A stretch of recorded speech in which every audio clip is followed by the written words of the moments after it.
dan TK Fransiskus ya. Boleh. Dan duduk yang manis ya, nggak ceritain ya. Dengerin. Fransiskus dilahirkan di kota Assisi, Italia pada tahun 1181. Ayahnya bernama Pietro Bernardone, seorang pedagang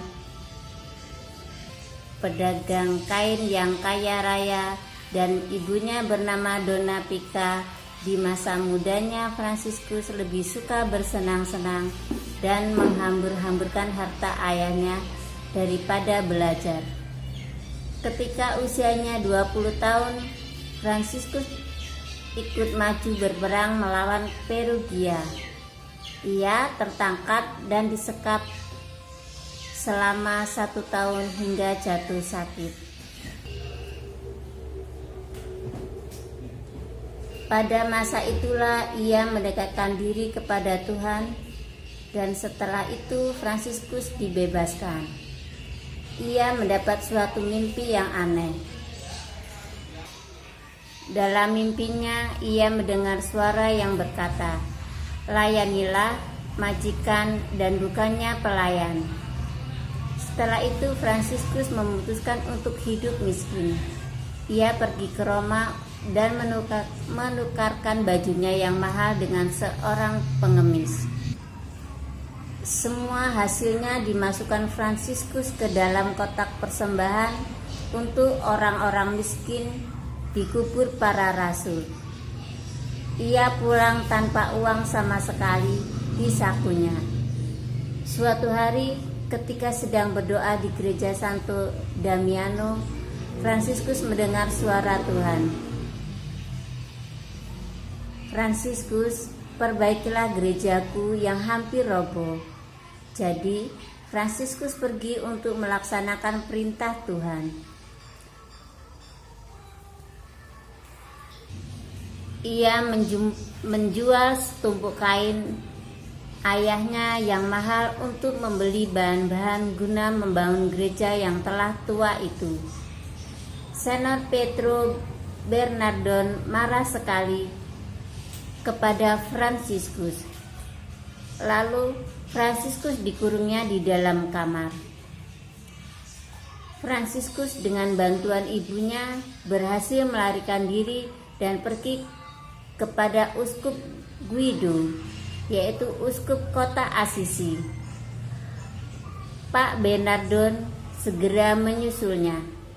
Ia mengancam jika Fransiskus tidak mau pulang bersamanya, ia tidak akan mengakui Fransiskus sebagai anaknya, dan dengan demikian ia tidak akan memberikan warisan barang sepeser pun kepada Fransiskus. Mendengar itu, Fransiskus malah melepaskan baju yang menempel di tubuhnya dan mengembalikannya kepada ayahnya. Sejak saat itu dia mulai mengunjungi rumah sakit, melayani orang sakit, berkhotbah di jalan-jalan, dan memandang semua orang baik laki-laki maupun perempuan sebagai saudara kandung. Orang-orang banyak mulai tertarik untuk mengikuti teladan hidupnya dan memandang semua orang laki-laki maupun perempuan sebagai saudara kandung Fransiskus. Fransiskus amat kudus. Ia tidak lagi melihat perbedaan di antara semua makhluk ciptaan Tuhan. Baginya, segala sesuatu yang ada di dunia ini adalah karunia ilahi. Kelembutan jiwanya bahkan membuat binatang-binatang pun menyayanginya. Binatang buas menjadi jinak bila berada di dekat orang suci ini. Dalam hidup Fransiskus sering kali terjadi peristiwa-peristiwa luar biasa di mana ia berbicara kepada binatang-binatang.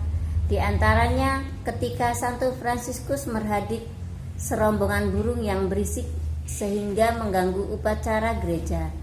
Yang mengherankan, Burung-burung itu kemudian tinggal tenang sampai Fransiskus menyelesaikan khotbahnya. Suatu hari, Fransiskus dan pengikut-pengikutnya sedang dalam perjalanan ke lembah Spoleto dekat kota Pevagna. Tiba-tiba Fransiskus melihat serombongan besar burung-burung dari berbagai jenis. Di antaranya ada merpati, gagak, dan jenis-jenis yang lainnya. Terpesona dengan keindahan pemandangan itu, Fransiskus meninggalkan teman-temannya di pinggir jalan dan berlari mengejar rombongan burung yang ajaibnya tidak lagi berterbangan, tapi dengan sabar menunggu kedatangan Fransiskus. Seperti biasa, Fransiskus menyapa mereka. Ia pikir burung-burung itu akan segera berterbangan di udara ketika ia menyapanya. Tetapi mereka semua tetap diam di tempatnya masing-masing. Dipenuhi rasa kagum, Fransiskus bertanya apakah mereka mau tinggal sebentar bersamanya untuk mendengarkan sabda Tuhan. Katanya kepada mereka, "Saudara dan saudari burung, hendaklah kalian memuji Penciptamu dan mengasihinya selalu. Ia memberimu bulu-bulu sebagai mantel, sayap untuk terbang dan memenuhi segala kebutuhanmu. Tuhanlah yang menjadikan engkau mulia di antara segala makhluk. Menjadikan udara yang halus bersih sebagai rumahmu. Tanpa menabur ataupun menuai, kalian memperoleh bimbingan dan perlindungan dari Tuhan." Burung-burung itu mengepak-ngepakkan sayap mereka, menjulurkan leher mereka sambil memandang Fransiskus. Mereka bersukacita memuji Tuhan dengan cara yang demikian indah sesuai kodrat mereka. Kemudian Fransiskus berjalan di tengah-tengah burung itu, berkeliling dan kembali, dan kemudian menyentuh kepala dan badan burung-burung itu dengan jubahnya. Kemudian ia memberkati mereka dan membuat tanda salib bagi mereka. Kemudian burung-burung itu berterbangan di udara, dan Fransiskus dengan penuh sukacita berterima kasih kepada Tuhan, lalu melanjutkan perjalanannya. Suatu hari, seorang rahib membawa seekor kelinci yang terjebak perangkap para pemburu.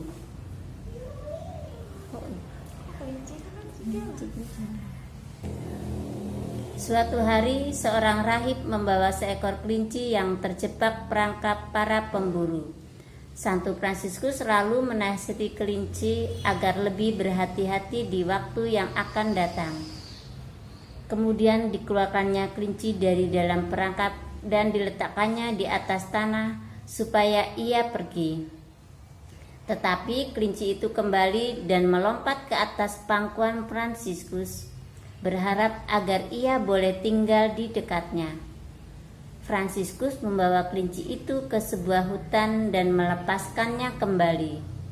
Tetapi kelinci itu kembali lagi ke tempat di mana Fransiskus duduk dan melompat ke atas pangkuannya lagi. Akhirnya Fransiskus meminta salah seorang rahibnya untuk membawa kelinci masuk ke dalam hutan dan melepaskannya lagi.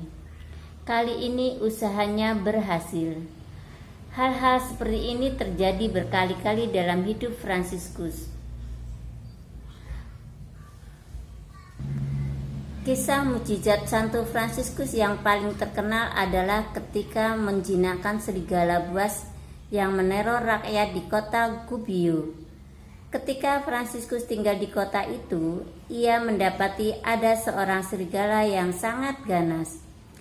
Ia tidak saja memburu dan memangsa binatang, tetapi juga manusia. Fransiskus dan rekannya mulai berjalan. Tiba-tiba serigala dengan rahangnya ternganga mulai dari hutan dan datang dan hendak menyerang para biarawan itu. Fransiskus membuat tanda salib ke arah serigala. Dengan kuasa Tuhan, serigala itu segera memperlambat larinya dan mengatupkan rahangnya. Kemudian Fransiskus berteriak, "Datanglah kepadaku, saudara serigala. Dalam nama Yesus aku memerintahkan kamu untuk tidak lagi menyakiti siapapun." Santo Fransiskus menjelaskan kepada serigala bahwa serigala telah menakutkan penduduk kota, karena ia tidak saja memangsa binatang tetapi juga manusia yang diciptakan seturut gambaran Allah. "Saudara serigala," kata Fransiskus, "aku ingin mengadakan perdamaian antara kamu dan penduduk Kubio. Mereka tidak akan menyakiti kamu dan kamu tidak boleh lagi menyakiti mereka." Serigala menyatakan persetujuannya dengan menggoyang-goyangkan badannya dan mengangguk-anggukkan kepalanya.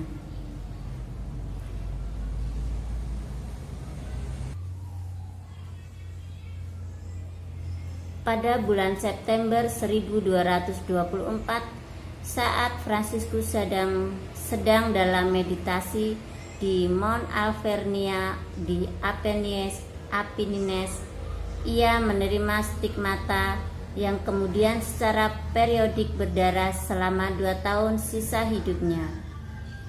Mukjizat ini memiliki peringatan yang terpisah pada tanggal 17 September. Ia sangat bersyukur menerima anugerah ilahi ini, namun ia berusaha dengan seksama untuk menyembunyikan dari penglihatan orang lain.